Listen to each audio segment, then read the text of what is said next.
नमस्कार, राम राम दोस्तों, राधे राधे। आप सभी का स्वागत है। गुड मॉर्निंग, नमस्कार।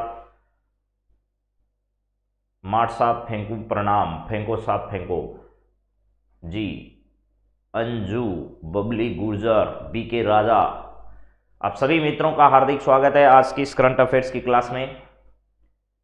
13 दिसंबर 2022 नहीं है, 13 जनवरी 2022 की इस सुबह में आप सभी का स्वागत है। जय श्री श्याम गुरु जी, जय श्री श्याम। नमस्कार, नेपाल से प्रणाम, नमस्कार। एसआई मंजू, जय श्री कृष्णा। रूही, गुरुदेव प्रणाम, नमस्कार। राखी पारिक, ललित, सभी मित्रों को नमस्कार। निकुल, ज्योति राजावत, सभी को नमस्कार। राधे राधे, जय श्री कृष्णा, सत श्री अकाल, नमस्कार। चलिए दोस्तों, बातचीत की शुरुआत आज के करंट अफेयर्स के सवालों के साथ करते हैं। और जीवन में आप लोग लगातार आगे बढ़ें, लगातार प्रगतिशील रहें, यही जीवन का सार है। असफलताओं से घबराकर कभी पीछे नहीं हटें। और जैसा कि आपको मालूम चल ही गया होगा कि जिन जिन लोगों के वीडियो के एग्जाम में अच्छे अंक बन रहे हैं वो जल्दी से अपनी तैयारी को शुरुआत कर दीजिएगा। उसके सिलेबस में किसी भी प्रकार के बदलाव होने की संभावनाएं नहीं है, वो सिलेबस लगभग सेम रहने वाला है। चलिए, तो आप सभी से बातचीत की शुरुआत आज करते हैं।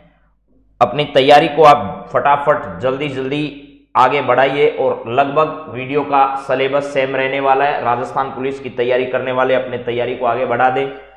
इसके साथ साथ मेरे दोस्तों, जिन जिन लोगों को वीडियो का एग्जाम देना है वो मेंस की तैयारी बहुत अच्छे से करें, क्योंकि पेपर आपको पता ही है कैसा आने वाला है। आज का आपका पहला सवाल आपकी स्क्रीन पर है और अप्रैल के बाद आपका कभी भी वीडियो के मेंस का पेपर हो सकता है, इस बात की पूरी संभावना है। तो उसको ध्यान में रखते हुए आप अपनी तैयारी को आगे बढ़ाइएगा। चलिए, अब शुरुआत करते हैं पहले सवाल से। आज आपके सामने आज का पहला सवाल क्या है, जरा देखिएगा। आपके सामने पहला सवाल यही है कि यहां आपके सामने जो दे रखा सवाल है, इसमें पूछा है कि एक ब्रह्मोस मिसाइल आपने तैयार की भाई अभी, ठीक है। उस ब्रह्मोस मिसाइल के संबंध में आपसे सवाल पूछा गया है कि ये आप बताइए कि ब्रह्मोस सुपरसोनिक क्रूज मिसाइल के एक्सपेंडेड रेंज संस्करण का परीक्षण किस नौसैनिक जहाज से हाल ही में किया गया है। कई नौसैनिक जहाज आपने पढ़े हैं, आईएनएस विक्रांत है, करंज है, विशाखापट्टनम है, आईएनएस वेला क्या चीज है ये भी आपको मालूम है।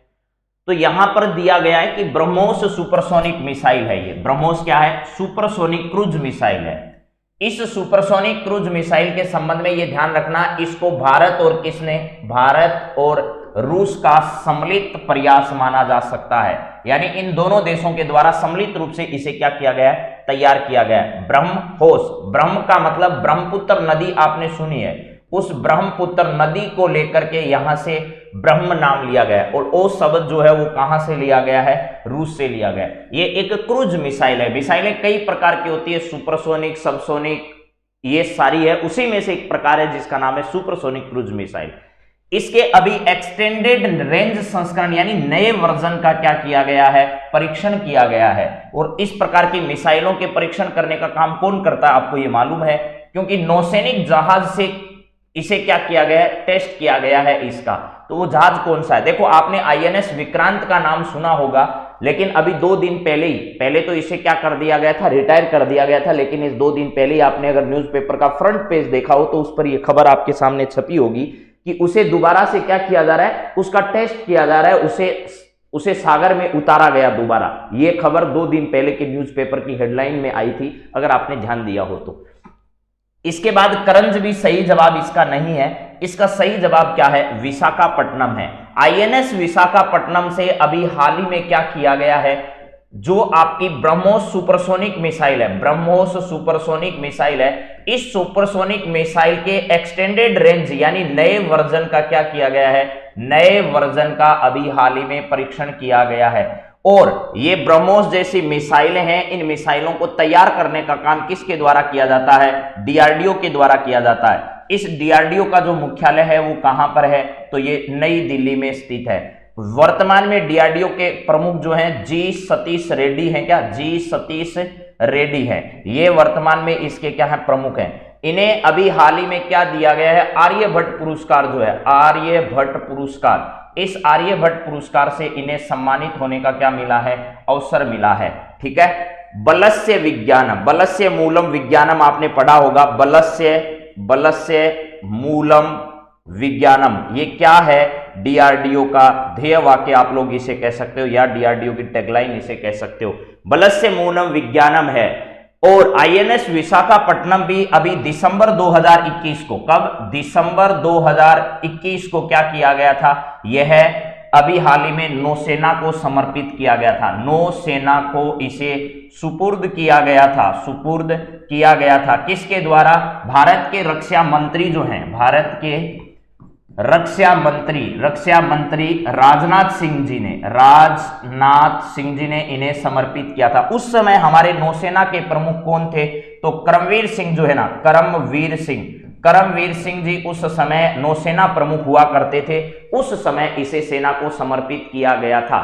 ठीक है, हाँ जी, तो ये सभी बातें आपको ध्यान रखनी है। और इन मिसाइलों की जो क्षमता होती है उसको मैक में डिसाइड, क्षमता का मतलब गति, उस गति को मैक में क्या किया जाता है, मापा जाता है। मैक क्या चीज है, किसी भी चीज की गति को हवा की गति से आप तुलना करते हो, तो वो तुलना जो आती है वो किसके अंतर्गत आती है, तो इसी के अंतर्गत शामिल की जाती है, वो मैक कहलाता है। यानी किसी की चीज की गति और हवा की गति की आपस में आप तुलना करते हो, तो वह जो अनुपात है वह मैक के नाम से जाना जाता है। ये बात आप लोगों को समझ लेनी चाहिए।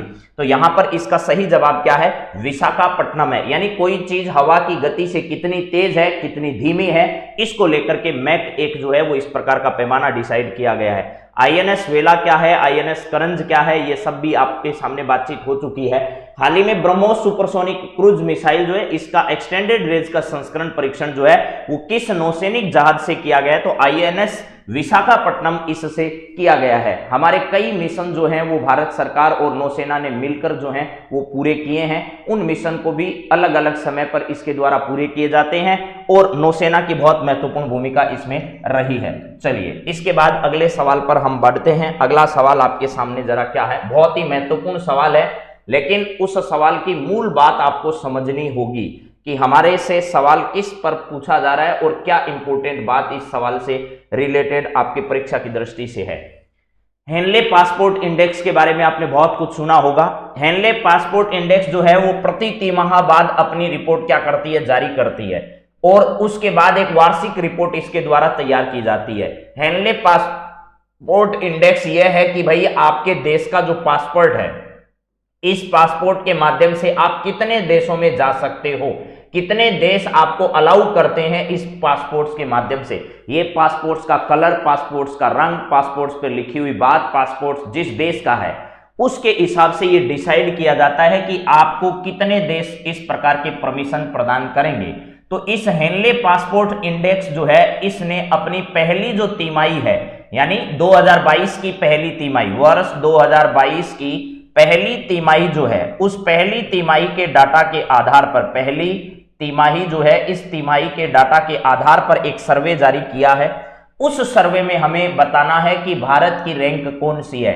पूरा हेनले इंडेक्स 2022 का नहीं है मेरे मित्रों, ये जरूर ध्यान रखना। यह पहली तिमाही का इंडेक्स आया है अभी तक, तो आपको इसमें बताना है 2022 की पहली तिमाही के सूचकांक जारी किए, इसमें भारत का स्थान कौन सा है, ये आपको बताना है। क्या भारत का स्थान इसमें 83वां है, 90वां है, 101वां है, 131वां है? ये सभी जो मैंने नाम लिख रखे हैं, ये किसी न किसी इंडेक्स में भारत के स्थान हैं। ठीक है, चाहे वो आपके आर्थिक गरीबी का स्थान हो, चाहे वो भूखमरी का, वैश्विक भूखमरी सूचकांक जो है, वैश्विक भूखमरी सूचकांक, भूखमरी सूचकांक जो है, उस सूचकांक में भारत का स्थान कौन सा है, यह भी आपको पता होना चाहिए। तो इसमें भारत का स्थान जो है वो 101वां है, ये आपको मालूम होगा। इसके बाद 189 देशों में से ह्यूमन डेवलपमेंट इंडेक्स जो है, क्या है, HDI, ह्यूमन डेवलपमेंट इंडेक्स का नाम आपने सुना होगा। इसमें 189 देश जो हैं, इस 189 देशों में भारत का स्थान कौन सा है, तो भारत का 131वां स्थान है, ये भी आप लोगों को मालूम होगा मेरे हिसाब से। ह्यूमन डेवलपमेंट इंडेक्स में भारत का 131वां स्थान, वैश्विक भूखमरी सूचकांक में भारत का 101 स्थान। तो ये दो सवाल तो आपके यहीं कैंसिल हो गए हैं।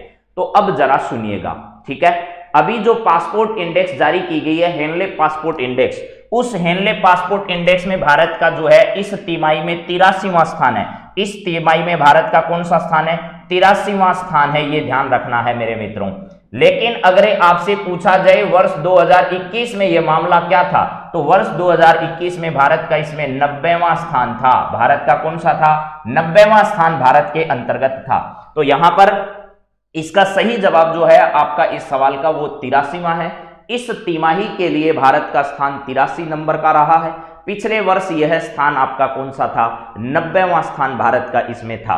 अब दो तीन छोटी छोटी बातें यहां पर कंसेप्ट के हिसाब से आप लोग समझ लीजिएगा, ठीक है। इस देश में क्या क्या हालत हैं, दो प्रकार की आपकी जो नीतियां हैं, उसमें आर्थिक नीति से संबंधित मैं थोड़ी बात आपके सामने कर रहा हूं। जो हम बैंकिंग सिस्टम पढ़ रहे थे, बैंकिंग सिस्टम, कल हमने थोड़ी बातचीत आपके सामने विश्व बैंक के संबंध में और इनके संबंध में की थी। तो इस दुनिया में दो प्रकार की अर्थव्यवस्थाएं हैं, एक साम्यवादी अर्थव्यवस्था होती है और एक आपकी कौन सी होती है? पूंजीवादी अर्थव्यवस्था होती है। आप लोग वीडियो के एग्जाम की दृष्टि से मेरे मित्रों, जिनका भी मेंस देने का इस बार इरादा है वीडियो का, वो लोग आर्थिक समीक्षा जो है, उस आर्थिक समीक्षा के हमने 10 वीडियो डाल रखे हैं, उनको बार बार देखिए। वहां से 3 से 4 सवाल आपसे पीछे भी पूछे गए हैं और आगे भी पूछे जाने की पूरी क्या है? संभावना है। तो उनको भी देख लीजिएगा, प्लस इसके साथ साथ कुछ नई बातें जो और भी हैं वो आपके साथ कर लेंगे।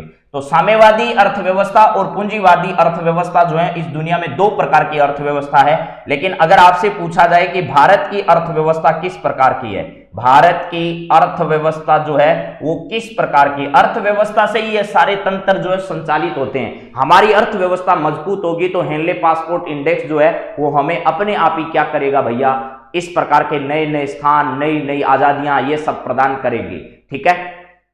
चलिए यहां पर है भारत की अर्थव्यवस्था जो है, इनमें से दोनों में से किसी प्रकार की नहीं है। भारत की अर्थव्यवस्था जो है वो मिश्रित प्रकार की अर्थव्यवस्था है। भारत की अर्थव्यवस्था पूंजीवादी अर्थव्यवस्था भी बन जाती है और भारत की अर्थव्यवस्था साम्यवादी अर्थव्यवस्था भी क्या हो जाती है? बन जाती है।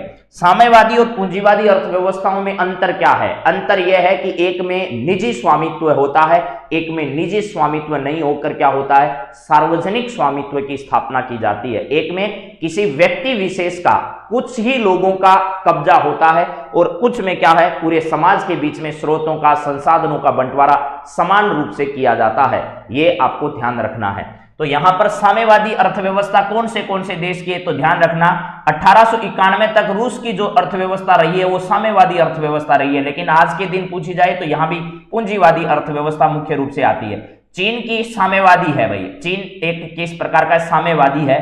एक आपका उत्तरी कोरिया जो है, उत्तरी कोरिया साम्यवादी अर्थव्यवस्था का उदाहरण है। इसके अलावा आपने क्यूबा का नाम सुना होगा, क्यूबा भी एक क्या है? इस प्रकार का साम्यवादी अर्थव्यवस्था। एक आपका है पूर्वी जर्मनी। आज तो जर्मनी एक है, लेकिन पूर्व की बात करें तो पूर्वी जर्मनी जो है उसकी अर्थव्यवस्था किस प्रकार की रही थी? वो साम्यवादी अर्थव्यवस्था। पूंजीवादी अर्थव्यवस्था वाले देशों की बात करें तो आपने कभी दक्षिणी कोरिया का नाम सुना होगा। ये दक्षिणी कोरिया जो है वो पूंजीवादी अर्थव्यवस्था का उदाहरण है। इसके अलावा पश्चिमी जर्मनी जो है, पश्चिमी जर्मनी, आज के दिन जर्मनी जो है वो पूरा जर्मनी एक है, लेकिन पहले पश्चिमी जर्मनी जो हुआ करता था वो जर्मनी आपका पूंजीवादी अर्थव्यवस्था का उदाहरण था। और आज का पूरा जर्मनी जो है वो पूंजीवादी अर्थव्यवस्था का क्या है? उदाहरण है। तो यहां ध्यान रखना है, भारत जो है उसकी मिश्रित अर्थव्यवस्था है, ये भी ध्यान रखिएगा। कैसे है? तो वर्ष 1991 की बात करें तो वर्ष 1991 से पहले जो अर्थव्यवस्था है वो हमारे यहाँ एक समाजवादी अर्थव्यवस्था के रूप में थी। किस रूप में? समाजवादी अर्थव्यवस्था। और आज के दिन हमारी जो है वो किस प्रकार की है?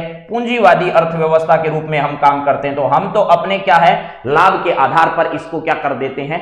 डिसाइड कर देते हैं कि हमारी अर्थव्यवस्था किस प्रकार की होगी। तो चलिए जरा अगले सवाल पर बात करते हैं। अगला सवाल आपका क्या है, जरा देखिएगा। सवाल यह है भैया, जो लोग जल्दी कर रहे हैं ना उनसे मेरी रिक्वेस्ट है कि बात सुनिए। अगर आप धैर्य से बातों को नहीं सुनेंगे तो आपकी परीक्षा में पता नहीं कहां से कौन सा सवाल आ जाएगा। अब यहां पर जो सवाल लिखे हैं वो पढ़िए। 12 जनवरी को राष्ट्रीय युवा दिवस के रूप में कब नामित किया गया था? कल भारत के प्रधानमंत्री पीएम नरेंद्र मोदी जी ने राष्ट्रीय युवा दिवस के अवसर पर राष्ट्रीय युवा महोत्सव का उद्घाटन किया। लेकिन हमारा सवाल जो है वो तो 12 जनवरी को लेकर है। 12 जनवरी को क्या किया जाता है?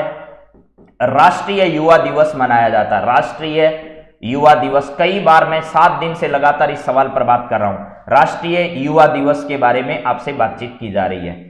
अब यह राष्ट्रीय युवा दिवस 12 जनवरी को मनाया जाता है। ये किसकी याद में? स्वामी विवेकानंद की याद में। विवेकानंद जी का जन्म इस दिन हुआ था। कलकत्ता के विश्वनाथ दत्त के घर पे इनका जन्म हुआ। विवेकानंद आरंभ से नरेंद्र दत्त के नाम से जाने जाते थे। खेतड़ी के महाराजा जो थे, इन्होंने इनको नाम क्या दिया? स्वामी विवेकानंद इनको नाम दिया। और इनके पहनने के लिए गेरुए वस्त्र जो थे वो खेतड़ी के महाराजा ने इन्हें भेंट किए और शिकागो धर्म संसद जो है उसमें इन्होंने पदार्पण किया। 12 जनवरी को राष्ट्रीय युवा दिवस के रूप में जो है वो इसको नामित किया गया था बाद में। तो यह है 12 जनवरी का दिन स्वामी विवेकानंद जी के जन्म दिवस के रूप में मनाए जाने की जो घोषणा है, या फिर राष्ट्रीय युवा दिवस के रूप में नॉमिनेट करने का जो कार्यक्रम है वो किस वर्ष आरंभ हुआ था, आपको यहां पर यह बताना है। इसके बाद आपको यह भी ध्यान रखना है कि राष्ट्रीय युवा संसद का भी क्या किया जाता है? आयोजन प्रति वर्ष किया जाता है। लेकिन इस बार इस संसद का आयोजन नहीं करके युवा महोत्सव का आयोजन किया जा रहा है। तो 12 जनवरी को राष्ट्रीय युवा दिवस मनाया जाएगा। ऐसा नॉमिनेट इसको कब किया गया था? तो 1984 में ऐसा इसे नॉमिनेट किया गया था। 2002 में नहीं, 1863 में नहीं, 2019 में नहीं, 19 में पहली बार युवा संसद का आयोजन इस अवसर पर किया जा रहा है, शुरू किया गया युवा संसद की शुरुआत 2019 से की गई थी, ये ध्यान रखना है। 2002 नहीं है, 1863 नहीं है। 1863 में 12 जनवरी के दिन क्या हुआ था? स्वामी जी का जन्म हुआ था कलकत्ता के अंदर। रामकृष्ण मिशन जो है, रामकृष्ण मिशन, इसकी स्थापना इन्होंने की थी। रामकृष्ण मिशन की इन्होंने क्या की थी? स्थापना थी। रामकृष्ण और विवेकानंद के बीच में जो संबंध, विवेकानंद के बीच में जो गुरु शिष्य का संबंध रहा है, दुनिया में शायद उतना प्रगाढ़ संबंध किसी गुरु शिष्य के बीच में रहा होगा। दक्षिणेश्वर की जो काली मंदिर है, कौन सा है? दक्षिणेश्वर की जो कालिका मंदिर है, उस कालिका मंदिर में मां काली के दर्शन, जिस प्रकार हम और बात कर रहे हैं, उस बात को लेकर के यहां पर आपके सामने यह होना चाहिए कि दक्षिणेश्वर की जो काली मंदिर है, उस काली मंदिर में स्वामी विवेकानंद को काली के दर्शन करवाने का अगर किसी को श्रेय जाता है तो रामकृष्ण परमहंस को जाता है। रामकृष्ण ने इस प्रकार क्या किया था? यहां पर स्वामी विवेकानंद को काली से बातचीत कराए जैसे एक मनुष्य से बातचीत करवाता है। ठीक है, तो यहां पर आपको ध्यान रखना है। इस बार जो आपके सामने युवा महोत्सव मनाया गया है, पुडुचेरी से इसकी क्या की गई थी? शुरुआत की गई थी। हाँ, इसकी थीम भी आपके सामने है, नया उत्सव भारत का है, इस प्रकार की थीम। और इसकी टैगलाइन पर भी हमारी बातचीत हो गई है, जो आगे एक सवाल आएगा उस पर हम बातचीत करेंगे। तो इस दिन इनका क्या हुआ था? जन्म हुआ था। और 1984 में ये 12 जनवरी को राष्ट्रीय युवा दिवस के रूप में मनाए जाने की हमने क्या की थी? घोषणा की थी। चलिए अगले सवाल पर बात करते हैं। अगला सवाल जरा देखिएगा क्या है। Better health smoke free campaign की शुरुआत किसके द्वारा की गई है? एक ऐसे देश का नाम आपको बताना है जिसने हाल ही में क्या किया है भैया। यहां लिखा है better health smoke free campaign, यानी लोग नशे की प्रवृत्ति नहीं हो, स्मोकिंग ना करें, इसको लेकर ऐसी बात की गई है। ठीक है, तो जरा ध्यान से बताइए और इसका जवाब क्या होगा। चलिए, सवाल यह है कि better health smoke free campaign है। एक बेटर हेल्थ, अच्छा स्वास्थ्य हो, स्मोक फ्री कैंपेन जो है हाल ही में चलाई गई है। ये कहां पर चलाई गई है? कौन से देश की सरकार के द्वारा? भारत सरकार के द्वारा, ब्रिटिश सरकार के द्वारा, अमेरिका की सरकार के द्वारा, या ऑस्ट्रेलिया की सरकार के द्वारा? किसके द्वारा इसकी शुरुआत अभी हाल ही में की गई है? America, Australia, British, Bharat. ठीक है, आपको इन सब देशों के बारे में, इनके लोकेशन के बारे में, कौन कौन से देश इनके अंदर आते हैं, या कौन कौन से इलाके, कौन कौन से स्टेट इनके अंतर्गत आते हैं, इन प्रकार की बातों की थोड़ी जानकारियां आपके पास होनी ही चाहिए। तो भारत सरकार ने इस प्रकार के better health smoke free campaign की कोई शुरुआत अभी हाल ही में नहीं की है। अमेरिका सरकार जो है, बाइडेन सरकार ने भी ऐसा कुछ नहीं किया, और ऑस्ट्रेलिया की सरकार ने अभी ऐसा कुछ नहीं किया है। ऐसी शुरुआत जो है वो ब्रिटिश सरकार के द्वारा अभी हाल ही में की गई है। ब्रिटिश सरकार जो है, यहां पर आपको पता हो, भारत की तरह राष्ट्रपति जो है वो सीधा चुना नहीं जाता, यहां पर जो है वो महारानी का शासन चलता है, महारानी जो है इसका शासन चलता है। और वो क्या है, महारानी का पद वंशानुगत है। क्या है, वंशानुगत है, आपको ये बात पता होगी। एक दौर था जब साम्राज्यवाद का दौर चला, साम्राज्यवाद और उपनिवेशवाद, साम्राज्यवाद और क्या था, उपनिवेशवाद था, उपनिवेशवाद और साम्राज्यवाद के दौर में ब्रिटेन जो है वो सबसे अग्रणी रहा था। आपको इस बात की जानकारी होगा, ब्रिटेन ने एशिया में, अफ्रीका में, अमेरिका में, इन सब जगह पर क्या किए थे, अपने उपनिवेश स्थापित किए थे। तो ये साम्राज्यवाद और उपनिवेशवाद का जनक भी आप लोग कह सकते होते। उसका कारण था औद्योगिक क्रांति। उसका कारण क्या था, औद्योगिक क्रांति भी एक बड़ा कारण था। औद्योगिक क्रांति जो है वो बड़ा कारण इसलिए थी कि औद्योगिक क्रांति की वजह से उत्पादन जो है वो बढ़ा, उत्पादन जो है वो क्या हो गया, बढ़ा, और कच्चे माल की आवश्यकता पड़ने लगी। कच्चे माल की क्या होने लगी, कच्चे माल की आवश्यकता होने लगी। तो इन कच्चे माल की आवश्यकता की पूर्ति के लिए और अपने उत्पादन को बेचने के लिए जिन जिन देशों को अपने नए नए स्थान खोजने थे, नए नए मार्केट खोजने थे, उसके लिए इन्होंने साम्राज्यवाद और उपनिवेशवाद को क्या किया था, बढ़ावा दिया था। यह साम्राज्यवादी सोच जो है बाद के आपके हिंदुस्तान के अलग अलग राजाओं में भी आपने देखी होगी। पहले चाहे वो बाबर हो, चाहे वो अकबर हो, चाहे ये कोई से भी हो, जिन सब के दौर में साम्राज्यवाद और ये इस प्रकार की साम्राज्यवादी सोच जो उनकी थी वो लगातार चलती रहती थी। तो यहां पर कच्चे माल की आवश्यकता और बढ़ा हुआ उत्पादन जो है, क्योंकि औद्योगिकीकरण दौर में मशीनीकरण का दौर आ गया था। क्या आ गया था, मशीनीकरण का दौर। मशीनीकरण के दौर में क्या हुआ, उत्पादन आवश्यकता से अधिक होने लग गया था। तो उसको बेचने के लिए उचित मार्केट की तलाश में इन लोगों ने अलग अलग उपनिवेशों की क्या की थी, यहां पर शुरुआत की थी। तो ब्रिटेन की सरकार के द्वारा ऐसा किया गया है। ठीक है, एक आपने पढ़ा होगा मांग और पूर्ति का सिद्धांत, वो इसी पर डिपेंड है। मांग और पूर्ति का सिद्धांत भारतीय अर्थव्यवस्था में आप पढ़ते होंगे और आपके सिलेबस में भी आपको पढ़ लेना चाहिए। मांग और पूर्ति का सिद्धांत ये कहता है कि भैया जब मांग ज्यादा होगी यानी डिमांड ज्यादा होगी और पूर्ति कम होगी तो क्या होगा, पता ही है आपको, उसे मुद्रास्फीति की स्थिति कहा जाता है। क्या कहा जाता है, मुद्रास्फीति की स्थिति उसे कहा जाता है। और अगर ऐसा है कि मांग भैया कम है, मांग क्या है, कम है, और पूर्ति क्या है, ज्यादा है, तो उसे किस प्रकार की स्थिति कहा जाता है, उसे अस्फीति की स्थिति कहा जाता है। अस्फीति की स्थिति कहा जाता है। ये इकोनॉमिक्स के कंसेप्ट हैं, आपको याद होना चाहिए ही। ठीक है, ये मुद्रास्फीति की स्थिति है कि जब मांग ज्यादा हो और पूर्ति कम हो तो उसे मुद्रास्फीति की स्थिति कहा जाता है। मांग कम हो और पूर्ति ज्यादा हो तो अस्फीति की स्थिति कहा जाता है। और जब जब ऐसा होगा तब तब आपको मंदी का दौर देखने को मिलेगा, तब तब मंदी का दौर। आपके सिलेबस में एक बेरोजगारी का टॉपिक है और गरीबी का टॉपिक है, तो ध्यान रखना मुद्रास्फीति जो होती है, मुद्रास्फीति जो होती है वो मुद्रास्फीति किसके परपेंडिकुलर यानी किसके विपरीत अनुपाती होती है, तो बेरोजगारी का विपरीत अनुपाती होता है। बेरोजगारी और आपका मुद्रास्फीति का जो संबंध है वो विपरीत अनुपात का होता है, यानी मुद्रास्फीति जो है उसका संबंध 1 बेरोजगारी। जैसे जैसे बेरोजगारी बढ़ेगी मुद्रास्फीति कम होगी, जैसे जैसे मुद्रास्फीति बढ़ेगी आपकी बेरोजगारी क्या होगी, कम होगी। इन दोनों के बीच में जो रिलेशन है वो आपको जरूर ध्यान रख लेना चाहिए मेरे मित्रों। मुद्रास्फीति और बेरोजगारी के बीच में संबंध क्या है, तो मुद्रास्फीति बढ़ेगी बेरोजगारी कम होगी, बेरोजगारी बढ़ेगी मुद्रास्फीति क्या होगी, आपके बीच में इन दोनों का जो संबंध है वो आपके लिए इंपॉर्टेंट है। और आरबीआई जो होता है, आरबीआई आपका जो है वो आरबीआई क्या करता है, ये बात किसने बताई थी ये भी लिख देता हूं। आपने फिलिप वक्कर एक पढ़ा होगा कभी, अगर पढ़ी है ये सारी बातें, तो फिलिप ने ये सब बात बताई थी कि भैया इन दोनों के बीच में ये संबंध होता है। ठीक है, आरबीआई जो है उस आरबीआई की मौद्रिक नीति हमेशा प्रभावी होती है, यानी मौद्रिक नीति तय करने का काम कौन करता है, आरबीआई करता है। और सरकार क्या करती है भैया, सरकार काम करती है कि सरकार राजकोषीय नीति जो होती है उसको प्रभावी करती है। राजकोषीय नीति जो है उस राजकोषीय नीति को क्या करती है, प्रभावी करती है। इस बात को भी बहुत अच्छे से आपको समझना है। प्लस एक बात मैं यहां आपको और समझा देना चाहता हूं, आपके सिलेबस का टॉपिक है गरीबी का दुष्चक्कर क्या है। गरीबी का दुष्चक्कर किस प्रकार प्रभावी होता है, ये सवालों का हिस्सा ही है, इसलिए आपको यहां बता देता हूं। देखिएगा, रोजगार सृजन में कमी कब होगी, जब कम आय होगी व्यक्ति की। सबसे पहले कम आय से हम शुरू करते हैं। आय कम होगी तो आपको पता है बचत भी कम होगी। कम क्या होगी? बचत होगी। आय कम तो बचत कम होगी, और बचत अगर कम हो रही है इसका मतलब यह है कि निवेश भी कम होगा। कम क्या होगा? निवेश होगा। निवेश कम होगा तो क्या होगा? उसके बाद रोजगार सृजन की जो कहानी है, क्या है?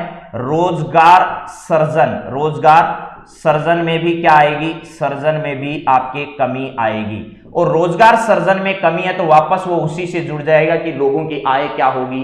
कम होगी। ठीक है, यहां पर कम आय होगी, कम बचत होगी, कम निवेश होगा, रोजगार सृजन में कमी होगी। इसको कहा जाता है गरीबी का दुष्चक्र। इसको क्या कहा जाता है? गरीबी का दुष्चक्र कहा जाता है। यह चक्कर लगातार इसी प्रकार क्या करता रहता है? चलता रहता है। यह बात आपको समझ लेनी है। इसके बाद इसी के साथ में दो बातें, एक आपका मांग का जो नियम है वो भी समझा देता हूं यहीं, उसके बाद अगले सवाल पर बात करेंगे। एक तो आपका मांग का नियम होता है और एक आपका क्या होता है? आपूर्ति का नियम होता है। आपूर्ति नियम और मांग नियम, ये मैं पहले आपको हालांकि समझा चुका हूं कि अगर मांग आपकी क्या है? मांग आपकी कम है तो आपूर्ति आपकी क्या होगी? ज्यादा। या कीमत देख लीजिएगा, मांग नियम में कीमत होती है। क्या होती है? कीमत। तो जरा सुनो, अगर मांग ज्यादा है, मांग क्या है? ज्यादा है, तो किसी चीज की कीमत आपकी कम होगी। इस नियम को कहा जाता है मांग का नियम। और आपूर्ति का नियम क्या कहता है? आपूर्ति का नियम कहता है अगर मांग आपकी कम होगी तो आपकी कीमत क्या होगी भैया? ज्यादा होगी। कीमत क्या होगी? ज्यादा होगी। ये दो नियम आप ध्यान रख लेना। इन दोनों के बीच में ग्राफ ऐसा बनता है, एक ग्राफ आपका ऐसा होता है, दूसरा ग्राफ ऐसे होता है। और किन के बीच में होता है ये ग्राफ? एक आपकी कीमत है, एक क्या है? कीमत है, और एक क्या है? आपकी मांग है। इन दोनों के बीच में इस प्रकार का जो है वो ग्राफ होता है। तो इस बात को समझिएगा कि जैसे जैसे अगर आपकी मांग बढ़ती जाए और अगर कीमत बढ़ती जाए तो ऐसा होगा, और कीमत घटती जाए तो ऐसा होगा। तो देख लीजिएगा, मांग आपकी क्या हो रही है? बढ़ रही है। मांग आपकी बढ़ रही है और कीमत आपकी क्या हो रही है? कम हो रही है। कीमत कम हो रही है। यहां पर मांग क्या थी? तो देखो, मांग यहां पर कम थी और आपके पास क्या है? यहां पर कीमत जो है वो ज्यादा है। इसका मतलब ये जो है वो आपूर्ति नियम का ग्राफ है। किसका है? आपूर्ति नियम का ग्राफ है। और यहां पर क्या है? मांग आपकी कम है, मांग कम है, कीमत भी कम है। इस प्रकार का जो ग्राफ है वो आपका मांग का क्या है? ग्राफ है। ये दोनों पॉइंट यहां पर है। इस स्थिति को आदर्श स्थिति कहा जाता है। इस स्थिति को आदर्श स्थिति कहा जाता है। तो चलिए जरा आपके सामने अगली बात करते हैं। ठीक है जी, अगले सवाल पर हम बात करते हैं। अगला सवाल आपका क्या है जरा देखिएगा। किसी मुस्लिम देश के अल्पसंख्यक समुदाय के मंदिरों के बारे में हम बातचीत अगर करें तो वो क्या है? जरा देखो भैया, बताओ। यहां पर आपके सामने सवाल जो है वो क्या है? जरा सुनो। किस मुस्लिम देश ने अल्पसंख्यक समुदाय के मंदिरों की देखभाल के लिए प्रबंध समिति का गठन किया है? ठीक है, हाँ जी, पवन जी क्या करना था बताओ भैया, पवन सुमन।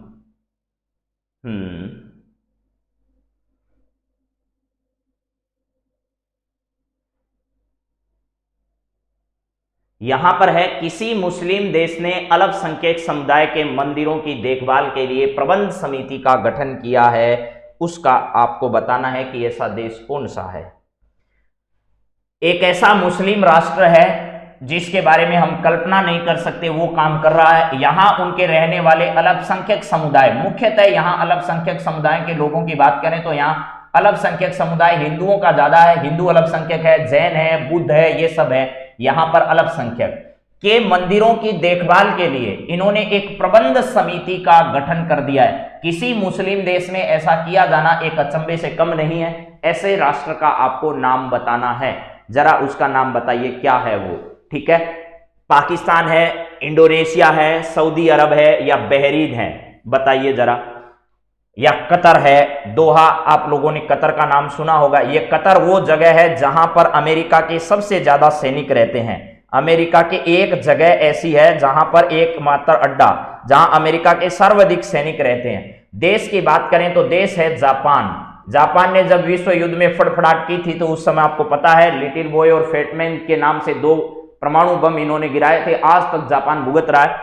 उसी समय से अमेरिका को भी यह डर है कि जापान वैसा दोबारा कभी भी हमारे खिलाफ खड़ा हो सकता है, तो जापान में सर्वाधिक सैनिक जो है एक देश में रखता है। उसके बाद आपको पता है जर्मनी जो है यहां पर रखे जाते हैं। एक आपने कोरिया का नाम सुना होगा, कोरिया में भी कई अड्डे जो हैं वो किसके हैं, अमेरिका के हैं। इन सभी में इनकी क्या है, सैनिक क्षमता जो है वो बहुत ज्यादा है। क्या है, सैनिक क्षमता रखता है कौन, ये ध्यान रखना, अमेरिका। इसीलिए अमेरिका को क्या कहा जाता है, महाशक्ति के नाम से जाना जाता है भैया, महाशक्ति के नाम से अमेरिका को जाना जाता है। तो अल्पसंख्यक समुदायों के मंदिरों की देखभाल के लिए पाकिस्तान है या इंडोनेशिया है या सऊदी अरब है या बहरीन है। भाई इंडोनेशिया तो एक आदर्श मुस्लिम देश की श्रेणी में आता है, आपको यह पता होना चाहिए। पाकिस्तान से भी ज्यादा, अरब देशों से भी ज्यादा यहां मुस्लिम रहते हैं, लेकिन उसके बावजूद भी आज तक इस प्रकार की कोई घटना, आपको अप्रिय घटना देखने को वहां पर नहीं मिलेगी। कहां पर, इंडोनेशिया के अंतर्गत।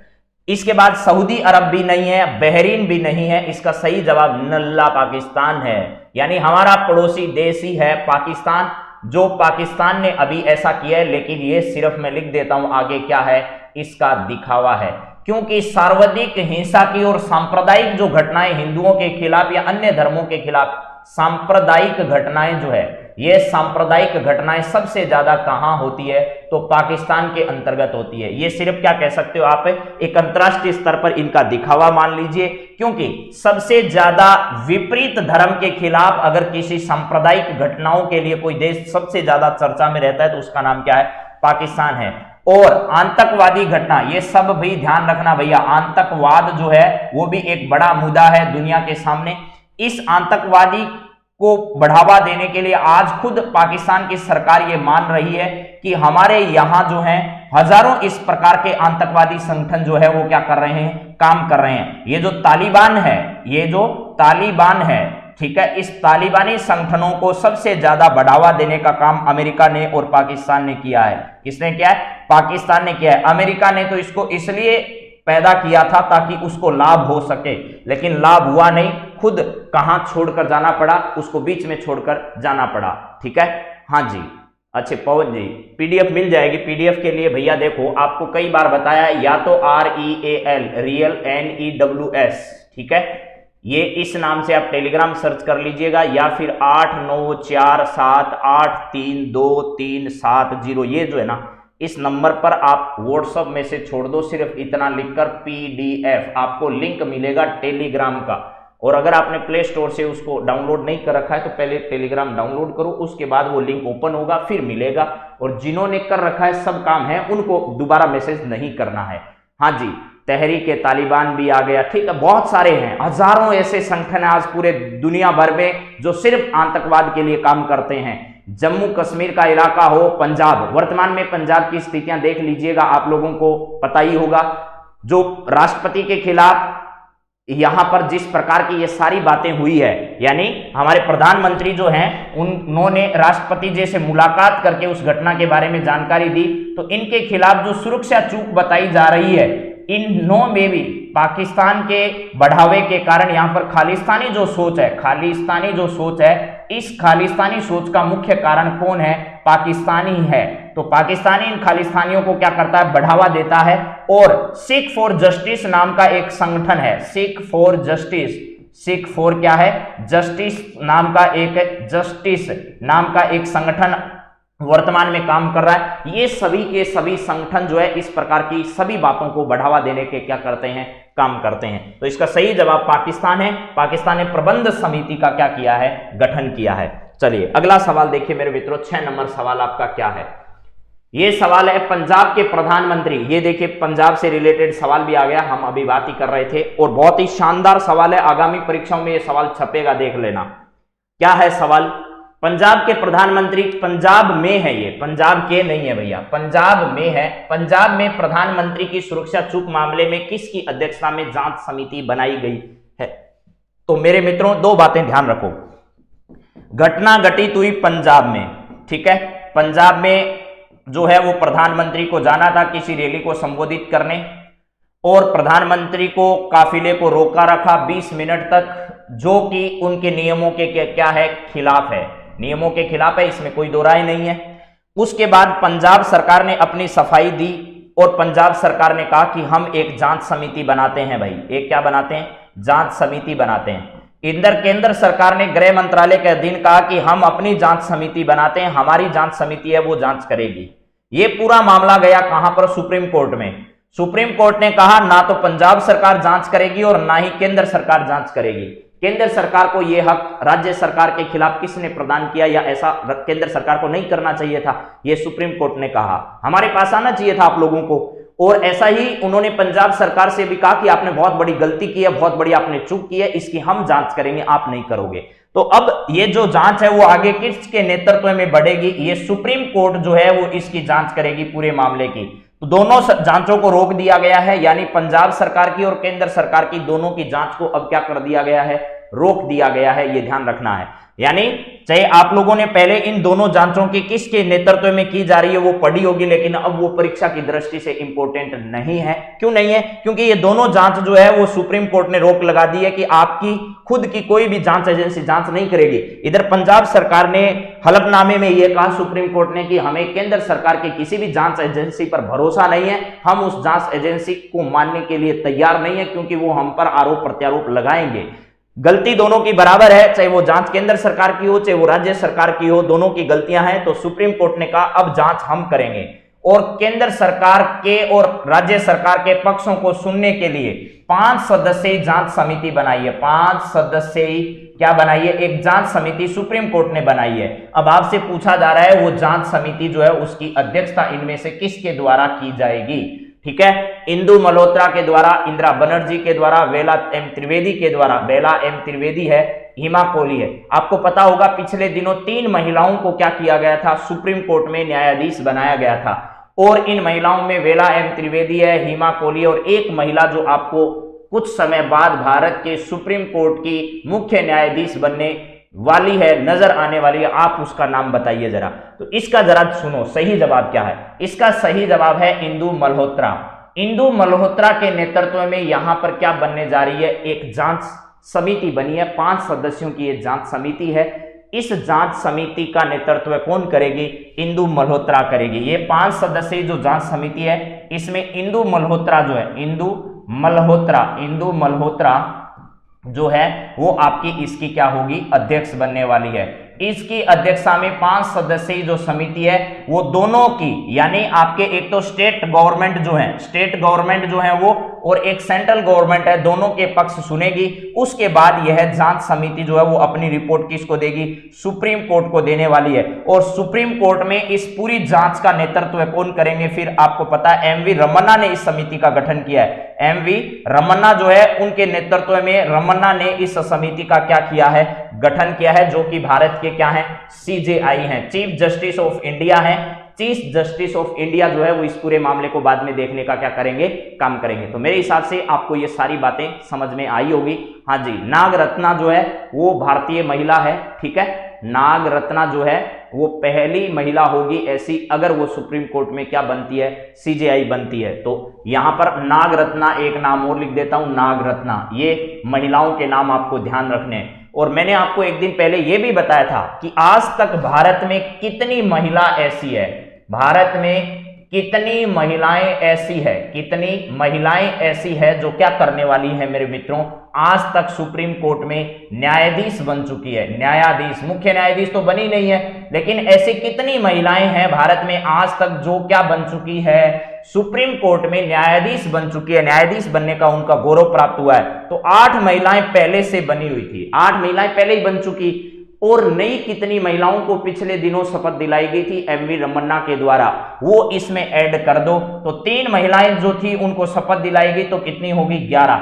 अब अगर कोई आपसे सवाल पूछे आज के बाद, और आ सकता है ऐसा सवाल पीछे मैंने जो सवाल आपको कराया था वो हूबहू पूछा जा चुका है पेपर में, तो अभी कितनी महिलाएं भारत में ऐसी है जो सुप्रीम कोर्ट में न्यायाधीश बन चुकी है? तो वो महिलाएं जो हैं वो आपके सामने कितनी है? टोटल 11 महिला यहां पर आपके सामने है। 3 महिलाएं अब बनी हैं और पहले से 8 महिलाएं जो है वो न्यायाधीश बन चुकी है। तो 3, 8 और 11 टोटल महिलाएं इतनी है जो न्यायाधीश बन चुकी है।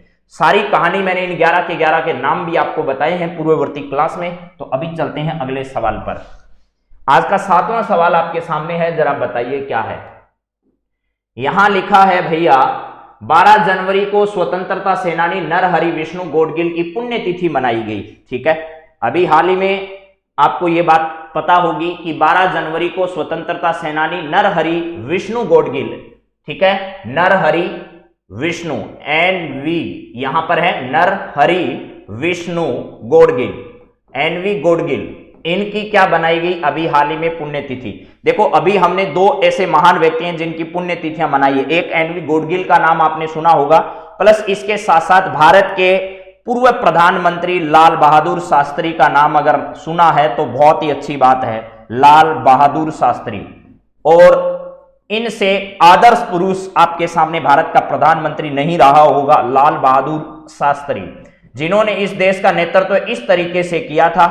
5 फुट 2 इंच 5 फुट 2 इंच का इनका कद था, उसके बावजूद भी जब हमारी पाकिस्तान से लड़ाई हुई तो भारतीय सेना को खुली छूट दी कि अंदर घुसकर मारो इनको। ठीक है, इनको क्या करो, अंदर घुसकर मारो। सेना भी चकित थी कि कितना साहसिक कदम, इतना साहसिक कदम क्या कोई भारतीय प्रधानमंत्री ले सकता है। सेना को खुली छूट दी कि भैया इनको मारो, जितना मार सकते हो उतना। लेकिन आपको पता होगा ये पाकिस्तान को हमने हराया भी था उस युद्ध के अंतर्गत। तो 5 फुट 2 इंच का ये प्रधानमंत्री हमेशा इस देश के याद आता रहेगा। तो इनकी भी पुण्यतिथि अभी हाल ही में हमने क्या किया, मनाई है। इनकी भी पुण्यतिथि जो है अभी मनाई गई है, आपको यह भी पता होना चाहिए, इनकी भी पुण्यतिथि। और इसी समय इन्होंने जय जवान जय किसान का, जय जवान और जय किसान का नारा कब दिया, जय जवान जय किसान, जब इस युद्ध के कारण अमेरिका जो है उसने ज्यादा फड़फड़ाहट की और यह कहा कि हम आपको गेहूं नहीं देंगे,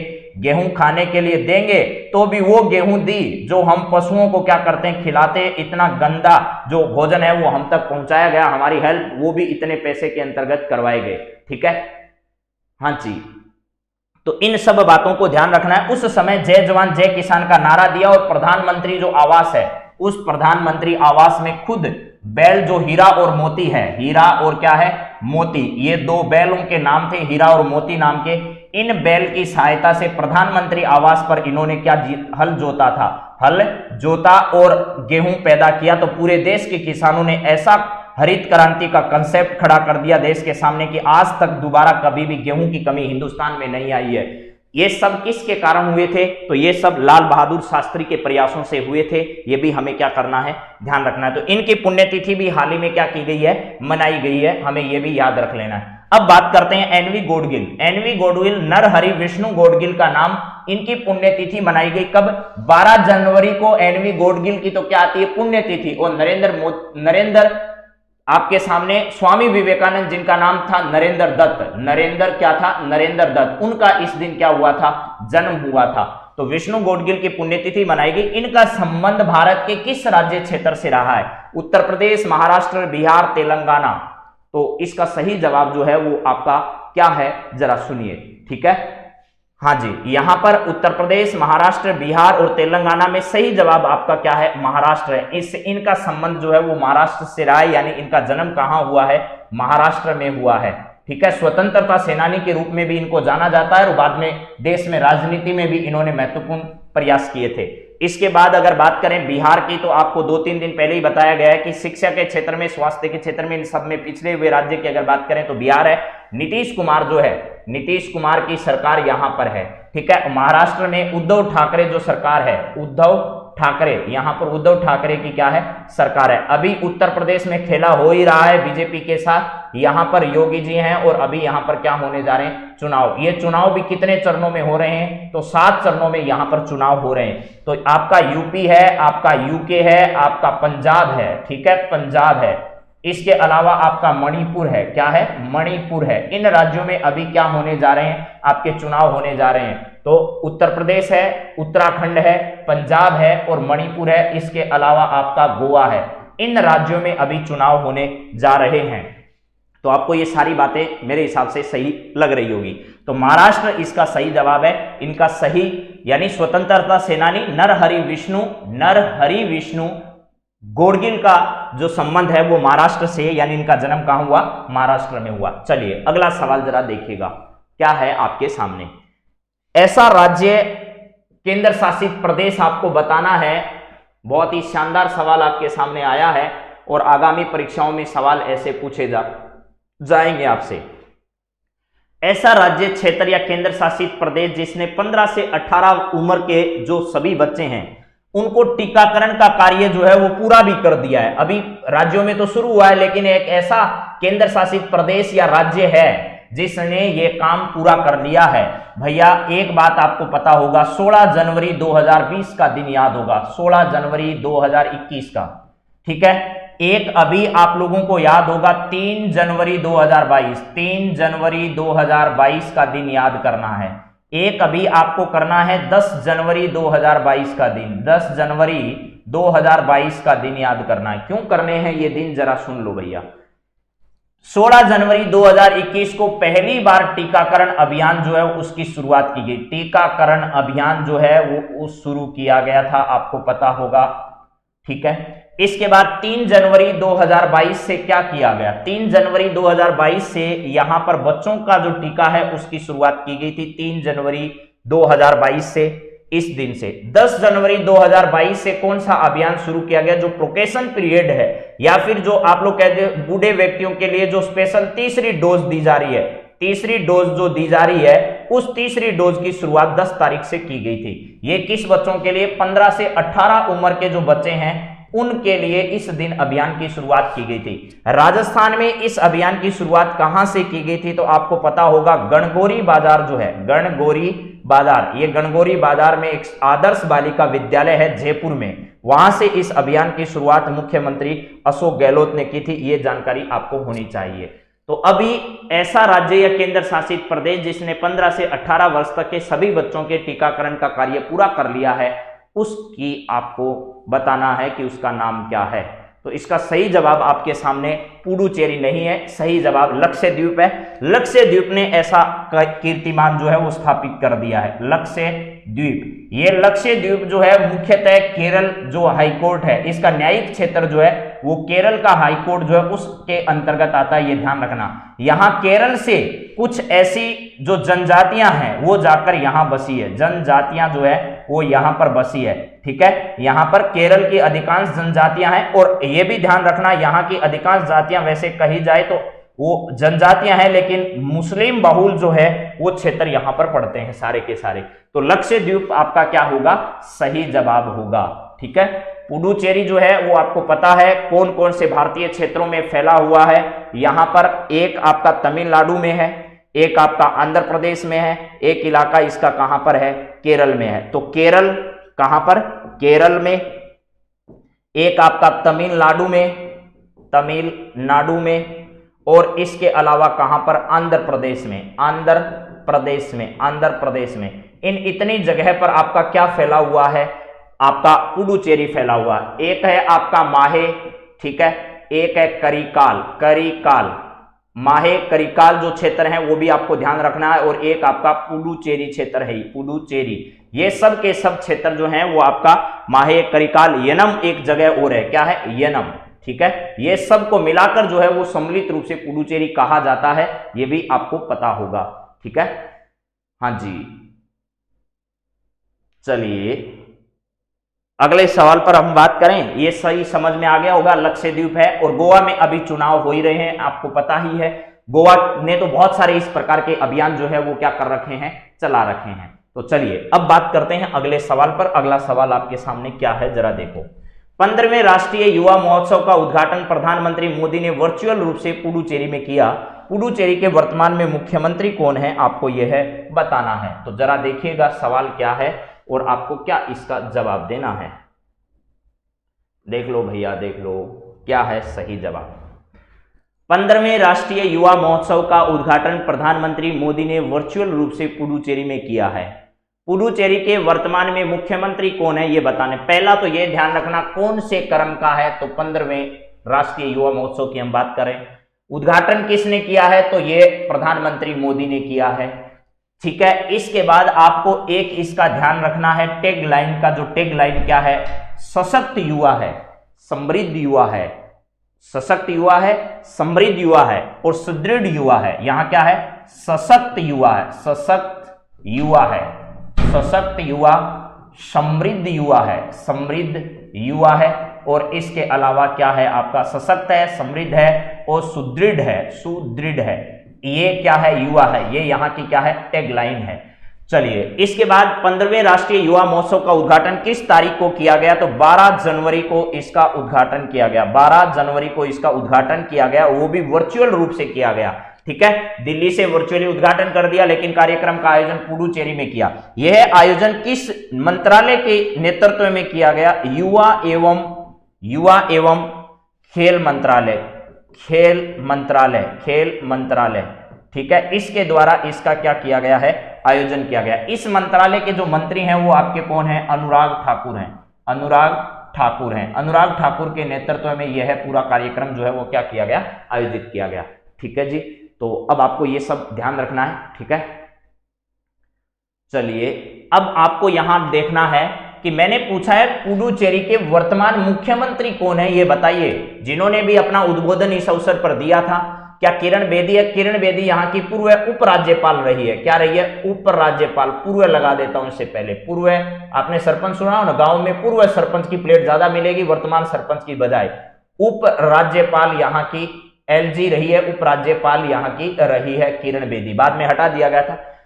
तमिल साई सुंदराजन जो है वो वर्तमान में उपराज्यपाल है यहाँ के। क्या है? वर्तमान में उपराज्यपाल कौन है? उपराज्यपाल की अगर बातचीत की जाए मेरे मित्रों तो वो आपके क्या है? तमिल साई सुंदराजन जो है वो यहाँ के वर्तमान में उपराज्यपाल हैं। पिनराई विजयन का यहाँ से कोई संबंध नहीं है। एन रंगास्वामी जो है, एन रंगास्वामी वर्तमान में यहाँ के क्या है? सीएम है, ये ध्यान रखना। वर्तमान के सीएम यहाँ के कौन है? तो मेरे हिसाब से, ठीक है, हाँ जी, अरे कोई बात नहीं, ठीक है। चलिए, इसका सही जवाब क्या है? रंगास्वामी है। एन रंगास्वामी आपका सही जवाब होगा। ये इसके मुख्यमंत्री यहाँ के हैं। किरण बेदी जो है वो पहले थी। तमिल साई सुंदराजन यहाँ के उपराज्यपाल हैं वर्तमान में। पिनराई विजयन का जो संबंध है वो कहां से है? केरल से है, ये ध्यान रखना। कहां से है? पिनराई विजयन का संबंध केरल से। केरल के सीएम का अगर आपसे नाम पूछा जाए तो एक है स्टालिन का नाम आपने सुना होगा। एम स्टालिन जो है, एम स्टालिन का संबंध ध्यान रखना तमिलनाडु से है। एम स्टालिन कहां से है? तमिलनाडु से, तमिलनाडु से है, ये ध्यान रखना है। ठीक है, लेकिन पुडुचेरी जो है वो आपका केरल के अंदर, तमिलनाडु के अंतर्गत। इसके अलावा जो भाग बच गया वो आंध्र प्रदेश के अंतर्गत आता है। एक केंद्र शासित प्रदेश है जिसमें सीएम कौन है? एन रंगास्वामी है, और तमिल साई सुंदराजन जो है यहाँ के उपराज्यपाल हैं, और यहीं पर इसका उद्घाटन किया गया। तो आगे आने वाली परीक्षाओं की दृष्टि से आपका पुडुचेरी जो है वो बहुत इंपॉर्टेंट सवाल बन जाता है। वो घुमा फिरा के किसी भी संबंधित सवाल यहां से आपसे पूछ सकता है। चलिए, और बातचीत कर लेंगे पुडुचेरी के बारे में लगातार हम। आज का 10वां सवाल आपकी स्क्रीन पर आ गया है मेरे मित्रों, जरा सवाल पढ़िएगा क्या है। आईपीएल का नया टाइटल स्पॉन्सर कौन होगा, ये जरा बताइएगा। आईपीएल जो होने वाली है उस आईपीएल का अब टाइटल स्पॉन्सर पूछा जा रहा है, मूल स्पॉन्सर नहीं पूछा जा रहा है। ठीक है, आपको पता होगा अब वीवो के स्थान पर टाइटल स्पॉन्सर कौन होगा। वीवो इसका अब टाइटल स्पॉन्सर नहीं होगा, ये आप लोग पहले ही सुन लीजिए। तो आईपीएल जो है, इस आईपीएल की विजेता टीम लास्ट ईयर कौन रही है, ये भी पहली बात है। तो चेन्नई सुपर किंग्स जो है, Chennai super Kings, Chennai super Kings है। ठीक है, ये सवाल पूछा नहीं गया है, पूछा जा सकता है आपसे। चेन्नई सुपर किंग्स और कोलकाता जो है, Kolkata night Riders, Kolkata night Riders, night Riders जो है, इन दोनों के बीच में फाइनल मुकाबला खेला गया था जिसमें चेन्नई सुपर किंग्स और कोलकाता नाइट राइडर्स के बीच में हुआ। ये आपकी उप विजेता इसमें रही, उप विजेता इसके अंतर्गत रही थी। ठीक है, और ये चेन्नई सुपर किंग्स जो है ये विजेता रही थी। तो इसके बारे में बात ध्यान रखनी है। ओप्पो ग्रुप जो है वो वाला नहीं होगा। चाइना वाले कोई से भी ग्रुप जो हैं वो अब डर रहे हैं, किससे? अब नए इसको स्पॉन्सरशिप करने से। वो इसमें ज्यादा आप जोखिम लेना नहीं चाहते हैं। ठीक है, इसमें बाइजू ग्रुप जो शिक्षा का क्षेत्र का सेकंड नंबर का लार्जेस्ट जो सबसे बड़ा प्लेटफॉर्म है आज की तारीख में, अनअकैडमी नहीं है जो देश का सबसे बड़ा ऑनलाइन प्लेटफॉर्म माना जा रहा है आज की तारीख में। फर्स्ट नंबर पर ये है, सेकंड नंबर पर जो है ये वाला है। ये दो प्लेटफॉर्म बहुत बड़े हैं और बहुत बड़े स्पॉन्सरशिप करने में सक्षम है। इसका टाटा ग्रुप नहीं है, ये टाटा ग्रुप है। क्या है? टाटा ग्रुप आपका सही जवाब है। आपको पता होगा टाटा ग्रुप जो है, टाटा ग्रुप, इस ग्रुप के द्वारा क्या किया जा रहा है, इसको स्पॉन्सर अब किया जाएगा। टाइटल स्पॉन्सरशिप इसको मिली है। वीवो के स्थान पर किसको मिली है? तो टाटा ग्रुप जो है, टाटा ग्रुप को इसकी स्पॉन्सरशिप जो है अभी हाल ही में प्राप्त हुई है, ये ध्यान रखना। ये टाटा ग्रुप का आपको पता होगा इंडियन एयरलाइंस, इंडियन एयरलाइंस का नाम सुना होगा, एयरलाइंस।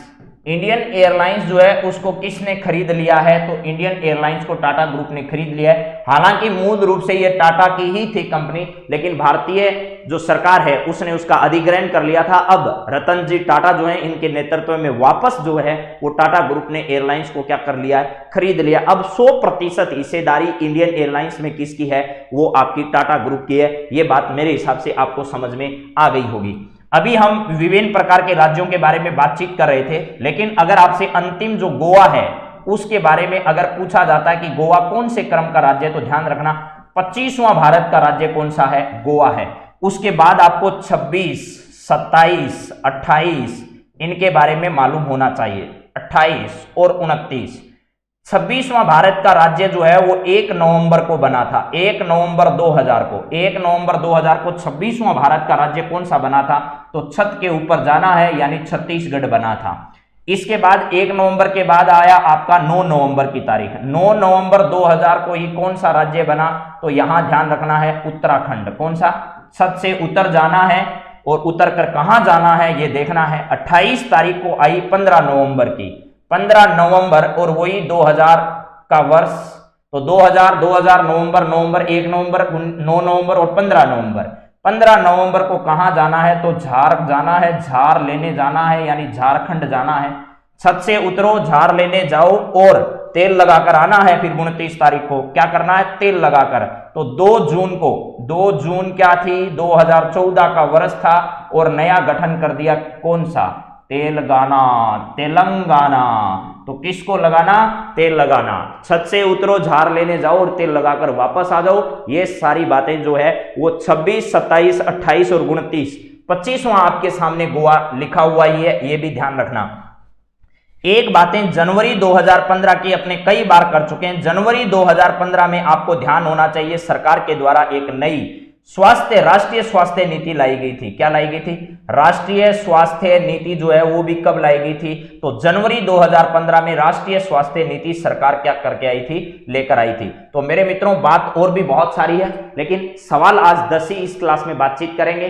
बाकी सारी बातें हम कल की क्लास में आप लोगों से करने वाले हैं। बातें मैं और बहुत सारी बता सकता हूं, लेकिन मेरे मित्रों को रहता है कि सवाल कराओ, सवाल कराओ, सवाल कराओ। तो सवाल इतने ही हैं। अब मैं कृषि से संबंधित आपको 3 बातें बता रहा हूं। राजस्थान की कृषि सिलेबस में, चाहे वो वीडियो का एग्जाम हो, चाहे कोई सा भी हो, तो आपका रिवीजन हो जाए। इसलिए जिन लोगों को ये बात सुननी है वो बात सुन ले, जिनको नहीं सुननी उनके लिए कोई दिक्कत नहीं है। जरा सुनिएगा, हम कृषि के संबंध में लगातार बातें करते हैं। मैंने रिवाइज भी आपको कराया। नई आर्थिक समीक्षा आने वाली है, लेकिन अभी वो आपको याद नहीं करनी है। कृषि क्षेत्र का योगदान है, उसमें कृषि के सहयोगी कंसेप्ट कौन से हैं? कृषि क्षेत्र में सहयोगी कंसेप्ट कौन से हैं? तो एक आपका फसल का योगदान होता है कृषि में, एक आपका पशुधन का योगदान होता है। वीडियो के एग्जाम में इसकी झलक आपने देख ली होगी कि इस तरीके के सवाल पूछे जाते हैं। एक आपके वानिकी का योगदान रहता है कृषि में, एक आपका मत्स्य का योगदान रहता है वानिकी में। ये सिर्फ बात मैं राजस्थान के संबंध में कर रहा हूं, क्योंकि आज राजस्थान के सवाल इसमें डाले नहीं है। कृषि का योगदान की अगर बात करें तो स्थिर कीमतों पर जो है वो 29.77% योगदान है। आप ये बात जानते हैं, 29.77% जो है वो इसका योगदान रहता है। इसके अलावा प्रचलित कीमतों की अगर बात करें तो 24.82% योगदान है कृषि क्षेत्र का। ये किस कीमत पर है? तो ये स्थिर कीमतों पर है, ये स्थिर कीमतों पर है। और ये किस पर है? प्रचलित कीमतों पर है, ये प्रचलित कीमतों पर है। बस बात समझ में आ गई। 29 और 24 मैंने याद कैसे करवाया था? प्रचलित में 1, 2, 3, 4 अक्षर हैं, तो यहां 24 आएगा, यानी 4 आए तो ध्यान से समझ जाना। और अगर स्थिर है, स्थिर में 3 है, 3 का वर्ग करो कितना होता है? 9। तो 9 आए तो आप समझ जाना वो वाला है स्थिर वाला। ऐसे थोड़ा सा आप लिंक करके याद रखोगे तो आपको समझ में आ जाएगा। ठीक है? हाँ जी, नई आर्थिक समीक्षा आने वाली है फरवरी में, लेकिन अभी वो आपको नहीं पढ़ना, क्योंकि अगर अप्रैल में एग्जाम आपका होता है तो मेरे हिसाब से आपको डाटा पुराने ही पूछे जाएंगे।